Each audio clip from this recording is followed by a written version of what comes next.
Centro de Estudos Brasileiros da Universidade de Salamanca. Programa Residência Artística de Fotografia. Audioguia da exposição A Marcha para o Oeste, a Conquista do Brasil Central, 1943-1967.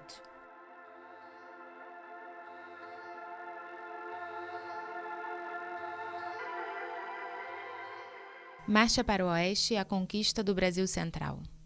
A exposição fotográfica A Marcha para o Oeste, a Conquista do Brasil Central, 1943-1967, apresenta fotografias do acervo da Fundação Brasil Central, pertencentes ao Arquivo Nacional do Brasil. Em agosto de 1940, durante o regime autoritário do Estado Novo, pela primeira vez um presidente brasileiro visitou uma área indígena. Getúlio Vargas, durante a estadia na Ilha do Bananal, no atual estado do Tocantins, conheceu a aldeia dos índios Carajás.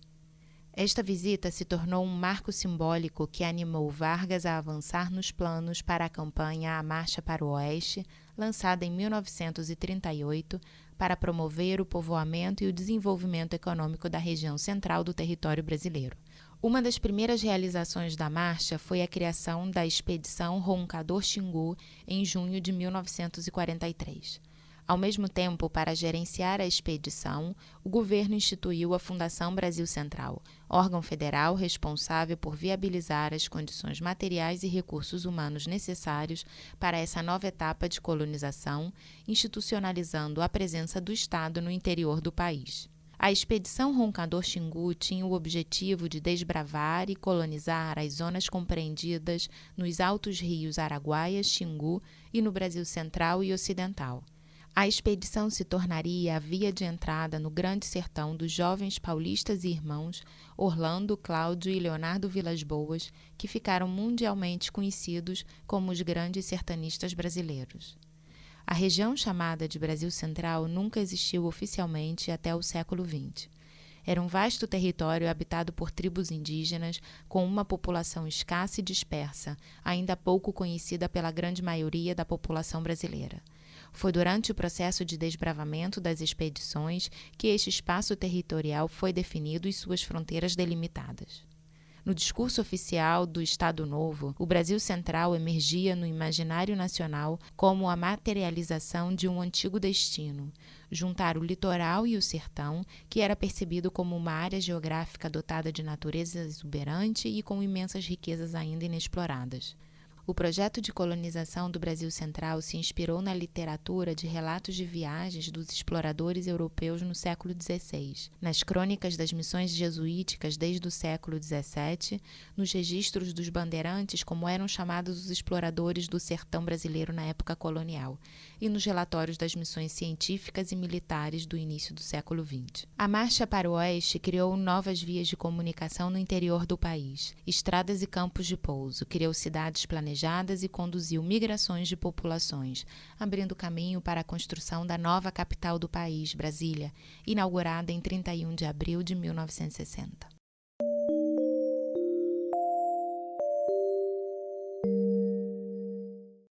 A Expedição Roncador-Xingu, o desbravamento do Grande Sertão.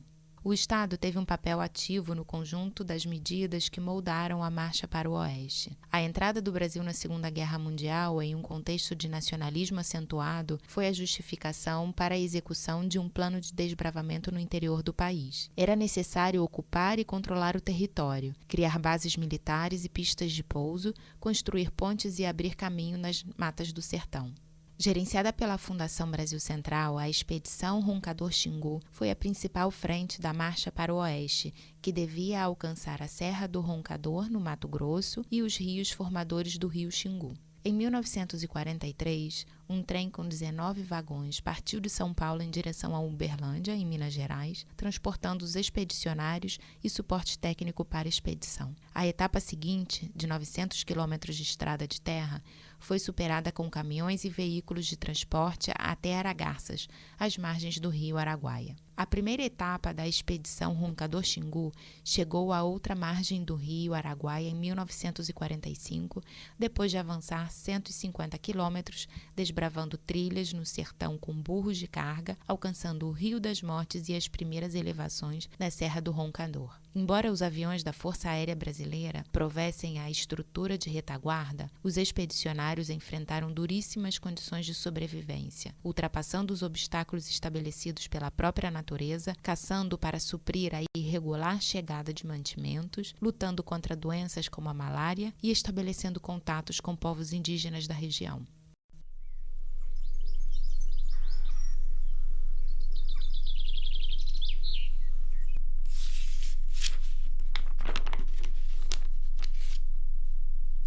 Diário dos Irmãos Vilas Boas. Reunido todo o primeiro escalão, 40 homens, a expedição alcançou o Rio das Mortes, fim da primeira etapa depois de 84 dias de avançada. Foram vencidos mais ou menos 150 quilômetros e muito mais tempo teriam gasto não fosse os primeiros 70 já terem sido relativamente batidos pelo grupo paulista.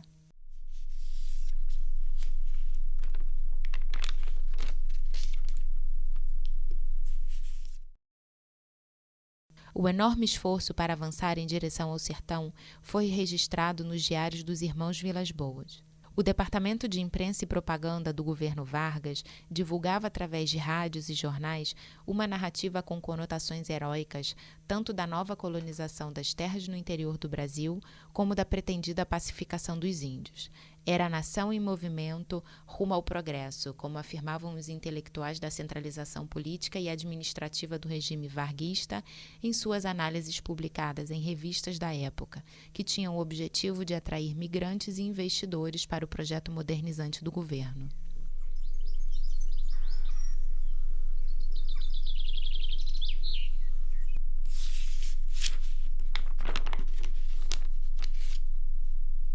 Diário dos Irmãos Vilas Boas.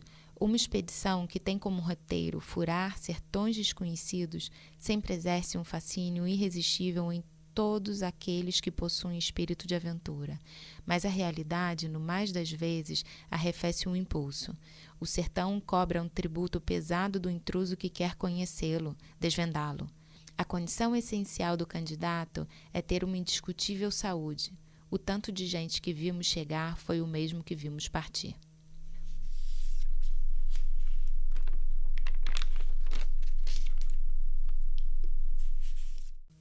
A Fundação Brasil Central tinha como atribuição proporcionar todos os recursos materiais e humanos para que a expedição Roncador-Xingu pudesse cumprir seu objetivo de desbravar e colonizar as zonas compreendidas nos altos dos rios Araguaia e Xingu e o Brasil Central, que naquela época não tinha uma delimitação geográfica precisa.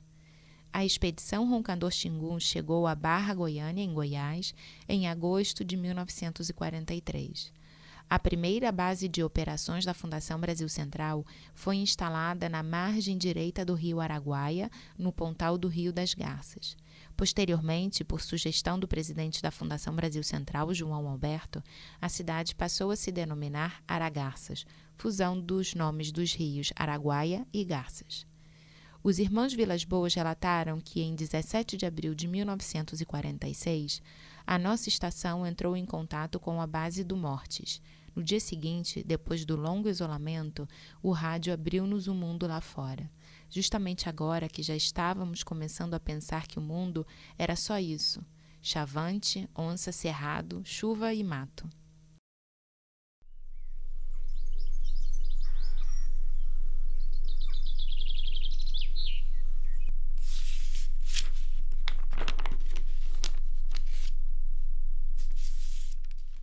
Diário dos Irmãos Vilas Boas.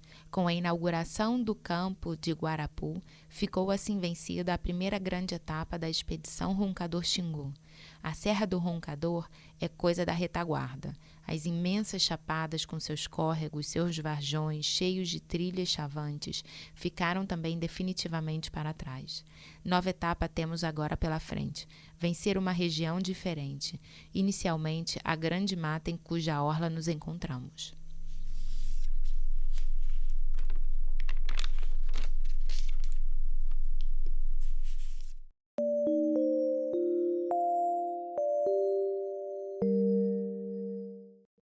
Os povos indígenas do Brasil Central. De canoa ou caminhando, de aldeia em aldeia, os expedicionários percorreram as lendárias selvas do Brasil Central, reatualizando para o Estado Novo a propaganda da lenda da conquista do Eldorado, do início da colonização europeia nas Américas. Em abril de 1944, o repórter David Nasser e o fotógrafo francês Jean Manson, ambos da revista O Cruzeiro, um dos maiores periódicos de circulação nacional na época, sobrevoaram as tribos chavantes pela primeira vez a bordo do avião da Força Aérea Brasileira. A campanha massiva de divulgação pelo governo brasileiro da Marcha para o Oeste na imprensa da época e as reportagens com fotografias do cotidiano dos expedicionários e das tribos indígenas tornaram os índios chavantes conhecidos no Brasil. Para adentrar o território chavante com segurança, a Fundação Brasil Central fez um convênio com o Serviço de Proteção ao Índio para receber orientações de como estabelecer contato com as tribos e poder cumprir sua missão de ocupar os territórios do Brasil Central e explorar as riquezas minerais identificadas na região. O passo seguinte da expedição Roncador Xingu foi entrar na extensa região do Alto Xingu, extensa planície quase toda coberta de mata. O Alto Xingu era o habitat secular de inúmeros povos indígenas.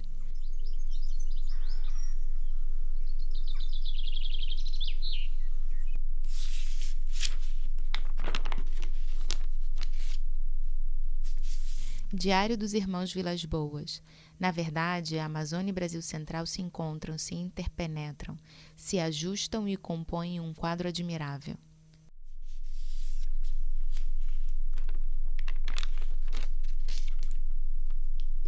Em 1959, passados 16 anos do início da epopeia da expedição Roncador Xingu, Orlando e Cláudio Vilas Boas denunciariam na imprensa que as frentes de expansão econômica decorrentes da marcha para o oeste no Alto Xingu ameaçavam a preservação das tribos indígenas.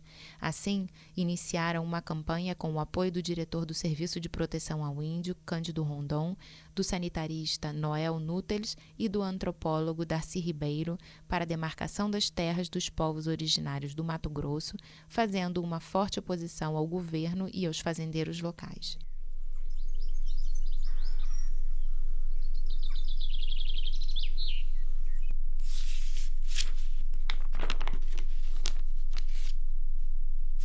Diário dos Irmãos Vilas Boas.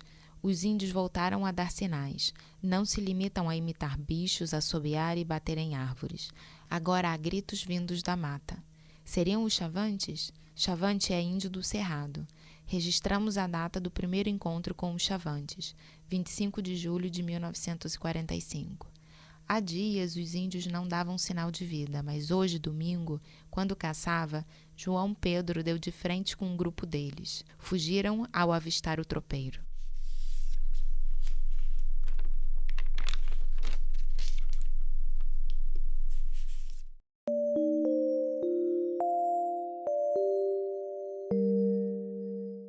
Ano 1000 d.C., a floresta habitada, a arte cerâmica Tapajó. A Amazônia, banhada pela maior rede hidrográfica da Terra, de paisagens vegetais majestosas, de exuberante diversidade de fauna e flora, também tem comprovada antiguidade de ocupação humana, podendo remontar a mais de 10 mil anos. Estima-se que no ano 1000 d.C., mais de 3 milhões de pessoas habitavam na Amazônia. Eram sociedades indígenas que falavam línguas completamente distintas entre si. A região do Baixo Rio Tapajós, no estado do Pará, com águas claras e quentes, foi o local onde o povo indígena Tapajó desenvolveu sua cultura. No início do século XX, a erosão nas ruas da cidade de Santarém fez emergir material arqueológico. Em pouco tempo, pesquisadores e colecionadores começaram a organizar sítios para coletar os vasos e fragmentos de cerâmica. Os achados arqueológicos, resquício da produção cerâmica, permitiram ampliar os estudos sobre a história dos povos originários da região. Neste local floresceu a chamada cultura Santarém, que produziu uma das mais antigas cerâmicas da América do Sul, datadas de a partir do século XI. Os tapajóis se notabilizaram pela produção de uma cerâmica de estilo próprio, marcado pelo emprego de técnicas de modelagem com composições elaboradas. Segundo estudos do Museu de Arqueologia e Etnologia da Universidade de São Paulo, A dispersão dos achados arqueológicos indica que os Tapajós devem ter ocupado cerca de 3 quilômetros de beira do rio.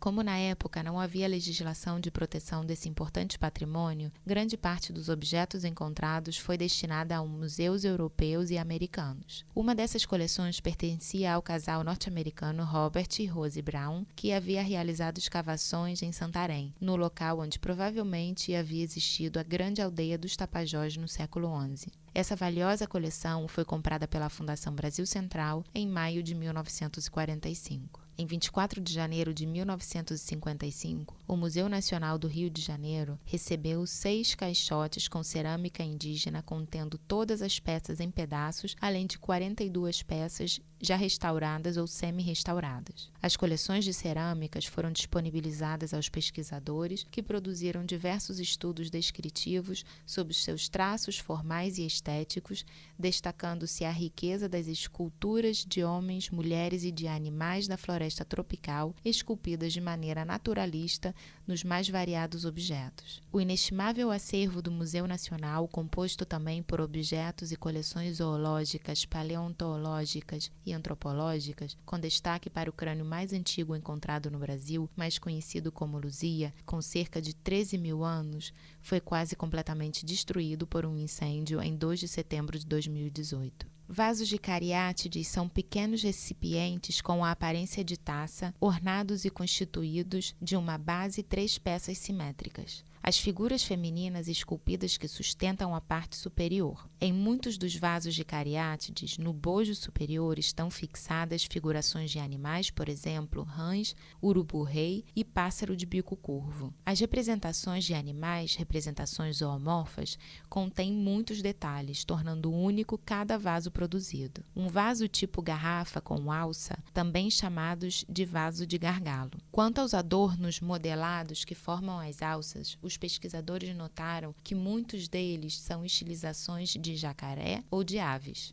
O pesquisador Frederico Barata identificou uma cabeça humana fundida a um corpo animal, apontando que os Tapajós compartilhavam da mesma crença difundida entre as tribos amazônicas da simbiose de origem e destino do homem e do animal. Por outro lado, a estudiosa da cerâmica tapajônica, Helen Palmatari, ao analisar o mesmo vaso, identificou unicamente a representação de figura humana com brincos nas orelhas e em posição de cócoras. Alguns pesquisadores indicam que esses objetos podem ter sido usados como urna funerária ou para manter e servir líquidos, provavelmente bebidas fermentadas.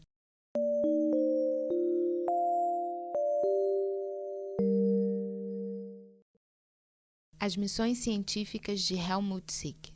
A Fundação Brasil Central criou um serviço de pesquisas para documentar e fotografar a grande variedade de espécies da flora e fauna do sertão brasileiro. Em 1946, o ornitólogo alemão Helmut Sick foi contratado para o cargo de naturalista e para chefiar este serviço. Durante os 6 anos de sua atuação, o serviço teve base no posto Jacareacanda, no estado do Pará. Helmut Sick realizou diversas viagens ao Alto Tapajós, onde coletou material zoológico e botânico para seus estudos, incluindo espécies raras da fauna amazônica. Em conjunto com o Museu Nacional, Jardim Botânico e Instituto Oswaldo Cruz, no Rio de Janeiro, e com o Instituto Butantan, o Departamento de Zoologia de São Paulo e o Museu Paraense Emílio Goeldi, Helmut Sick elaborou as coleções científicas da Fundação Brasil Central. A pesquisa teve como resultado a publicação de 19 trabalhos em revistas acadêmicas nacionais e estrangeiras, com descrições de novas espécies de animais e de plantas que ele identificou na região do Brasil Central.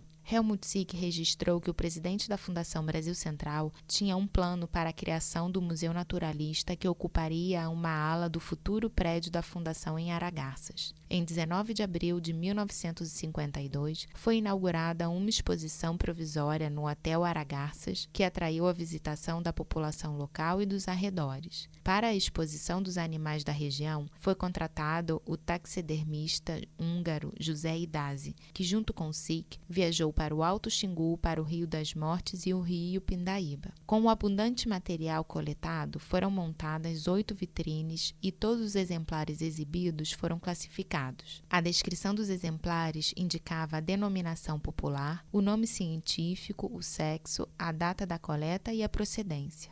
Helmut Sick, naturalista e ornitólogo, nasceu em Leipzig, na Alemanha. Em 1938, trabalhava na seção de ornitologia do Museu de Zoologia da Universidade de Berlim. Em 1939, participou da missão científica para coletar material ornitológico e estudar espécies raras do Brasil, quando, então, contraiu a malária, doença crônica que o acompanharia por toda a vida. Em 1940, foi nomeado diretor da seção de ornitologia do Museu Nacional de Viena, onde estava depositada a maior coleção de aves da América do Sul. Em 1940, se tornaria preso político no Rio de Janeiro, acusado pelo governo Vargas de atividades subversivas a favor da Alemanha nazista, passando pelos presídios da Ilha das Flores e da Ilha Grande, em Angra dos Reis, no Rio de Janeiro. Libertado em 1944, foi contratado por 2 anos como naturalista da Fundação Brasil Central. Em 1960, ingressou como pesquisador no Museu Nacional do Rio de Janeiro,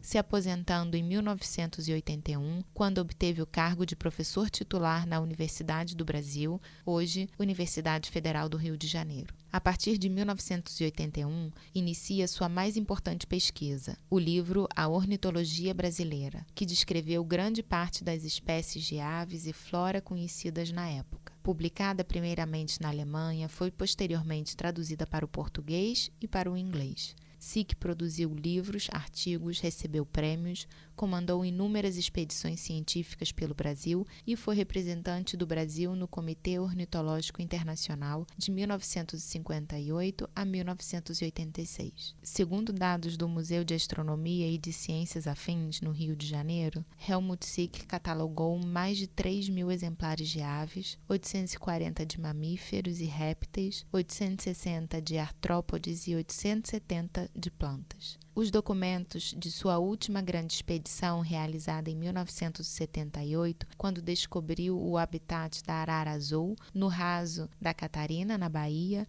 estão no arquivo do Museu de Astronomia e Ciências Afins. Naturalizado brasileiro, faleceu em 1991, no Rio de Janeiro.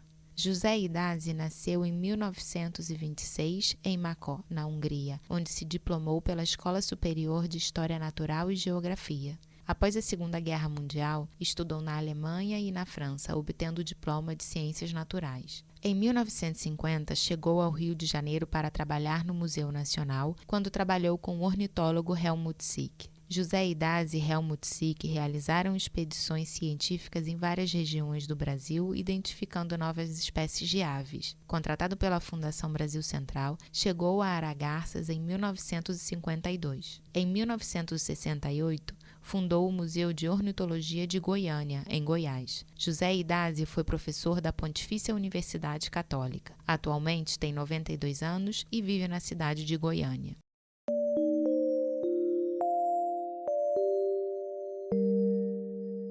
A colonização do Brasil Central.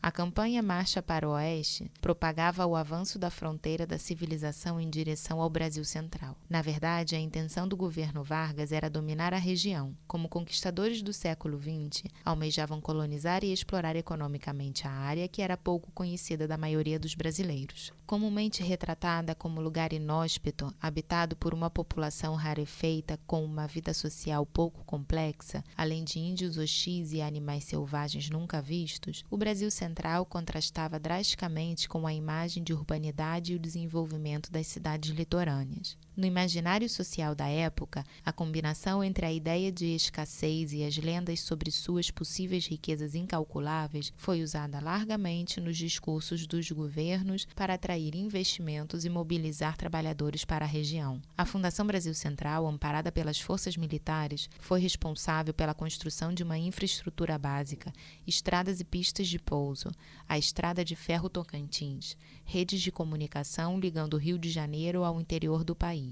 Além disso, implantaram colônias agrícolas e núcleos de povoamento. Assim foram fundadas as cidades de Aragarças, em Goiás, e Chavantina, no Mato Grosso. Todos esses investimentos estatais em políticas públicas fizeram parte do projeto nacional para integrar e modernizar o país na segunda metade do século XX.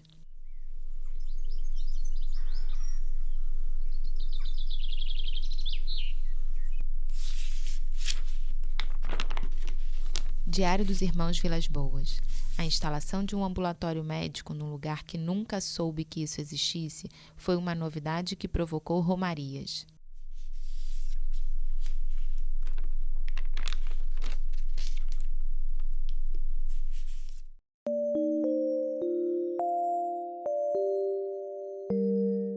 Inventando o futuro. O sucesso da expedição Roncador-Xingu e os resultados alcançados pela Fundação Brasil Central viabilizaram a continuidade de investimentos públicos visando a ocupação e a integração desta região ao restante do país. O que era uma campanha do Estado Novo tornou-se uma marca de sucessivos governos, atingindo o ápice na administração de Juscelino Kubitschek, que transferiu a capital nacional do Rio de Janeiro para o interior, Brasília, cidade construída no Planalto Central. A lei que criou a Fundação Brasil Central determinou a criação de núcleos de civilização, trazendo assim o progresso para o sertão do centro-oeste do Brasil. Dessa maneira, o governo federal transformou estas paisagens sertanejas em um laboratório do ideal de urbanidade a ser replicado nas demais regiões do Brasil Central: escolas, igrejas, hospitais e hotéis. A Fundação Brasil Central até mesmo buscou, em alguma das novas edificações, a inspiração em uma arquitetura mais contemporânea, seguindo os padrões da escola do arquiteto Oscar Niemeyer e do urbanista Lúcio Costa, que planejaram a nova capital, ícone da arquitetura modernista no país. Duas construções são exemplos da tentativa de instalar a modernidade no sertão: o Hotel da Ilha do Bananal e a residência do presidente da Fundação Brasil Central. A Ilha do Bananal, maior ilha fluvial do mundo, fica no estado de Tocantins, na confluência dos rios Araguaia e Javaés. A construção do hotel na Ilha do Bananal teve início no governo do presidente Juscelino Kubitschek e fazia parte do plano Operação Bananal, com o objetivo de fazer da ilha um balneário turístico. Em 1990, um incêndio destruiu completamente o hotel, que nunca foi reconstruído. Após o governo Juscelino Kubitschek, a Fundação Brasil Central perde sua importância até finalmente ser extinta em 1967.